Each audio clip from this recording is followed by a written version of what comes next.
It's sort of like Jesus is like a good shepherd, and if you stay close to him, the wolves don't get you. If you want to stray away from God or Jesus, then you can go into like a wolf's den and be destroyed in a wolf's den. And it's like Satan keeps trying to tell us, don't follow Jesus, your good shepherd, come into the wolf's den, like Adam and Eve or something, and they get devoured. The Bible teaches we're in a spiritual war with Satan. The only way we win it is through believing in God's truth and having God's power to defeat Satan. If you're on God's side, God always wins. If you're on Satan's side, Satan always loses. So it looks like the church is just getting wickeder, the world's just getting more wickeder, more enslaved and slaughtered by Satan's world empire today, headed for an Antichrist tribulation experience in the future. But God's technology can help you through that. It's like you can be like a happy Daniel in a wicked slavery Babylon with God's help too. You can be like a happy Noah on the ark watching God drown all the wicked people around you. It doesn't have to bother you. God's saying, doesn't bother me, don't let it bother you. Jesus said, don't worry about anything. Your Father can supply what you need when you need it. You don't need the mark of the beast. You need a miraculous God to miraculously feed you and clothe you apart from your wicked government he's using to punish the wicked with. So we need to learn to trust in God, not us. If we haven't learned to do that yet, we better start doing it fast. Because we're going to need his help to deal with these things. The only way to prepare for this stuff is to develop a good relationship with God, because you're going to need his help to deal with this stuff as it gets worse in the future. So that you can be like a happy Daniel in slavery, or happy Noah in great punishment on the wicked, or a Jesus in a slavery in Roman-occupied Israel with demon-controlled religious leaders, like Stephen being stoned to death. So we might have to be martyred, but God's a very present help in times of martyrdom. He can help us through that. So we need to learn to trust in God's wisdom and God's muscles and God's money in a world that's trying to destroy us and take away our money and take away our strength. But God's greater than the wicked world. And God wins and Satan always loses.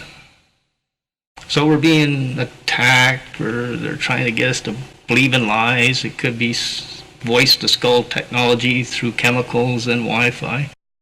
It could be weakening us with bad food, water, air, medical drugs.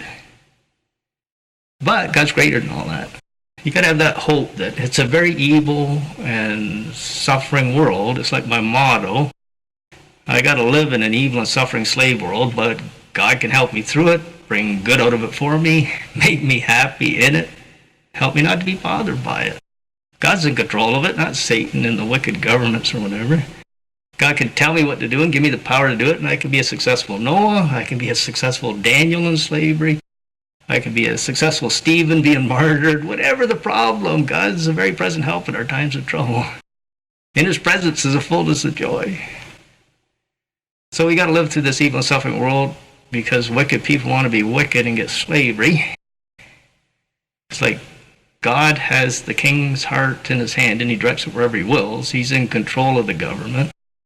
He can tell you what to do. He gave Daniel supernatural powers to deal with slavery. I can be in a lion's den. It doesn't have to hurt me. That kind of stuff. I can be in a very poisonous world. It doesn't have to bother me. Wi-Fi, chemicals. And then when we die, we get to go to a perfect place where there's no more sin or Satan or slavery or death anymore, called heaven, to live there forever, and we don't deserve it. Like the Bible teaches, about 90% go to hell, a few, 10% go to heaven, and it turns into a very enslaved world, a very slaughtering the wicked people world, like the days of Noah Part 2 or something. Just like if you were in Nazi Germany or something, with God's help too, you could handle it. Moses in Egyptian slavery, with God's help too, he can handle it. God can set them free from the slavery. God can destroy their enemy, Satan, or Egyptian army chasing them to the Red Sea or whatever. So that's our hope, that God's our only hope. He has to teach us the truth about the dangerous satanic slave world we're living in. He's got to teach us the truth about his power to handle it all successfully. So we can be like a happy Daniel in slavery or a happy Noah watching people get slaughtered for their wickedness. And God controls it all. And he says, don't let it bother you. I control it. It's supposed to be this way. God wants it this way. He gave them free will choice. They choose to side with Satan. They get enslaved by Satan. They get slaughtered by Satan.